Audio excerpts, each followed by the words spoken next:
Hi and welcome back. This is Jenny from LaShenny21Nails. For today's manicure, I'm starting off with this beautiful Madame Glam polish called the Girl Code.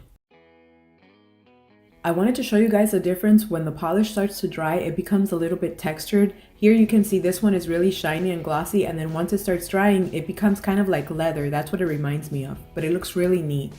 Once all the nails are dry, this is the way they look.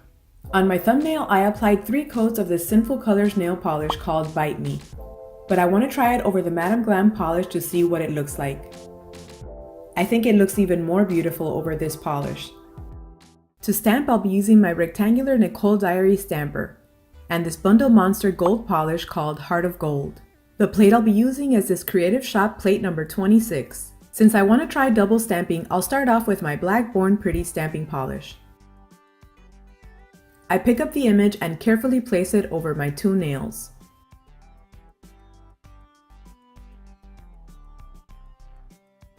I repeat the process with the gold polish and it turned out really nice. I do a little bit of cleanup with a piece of tape. I was going to use a shiny top coat, but I noticed that these 2 nails are a little bit more matte and textured, so instead of doing that, I'll use my Wet n Wild matte top coat to apply it on the shiny nails.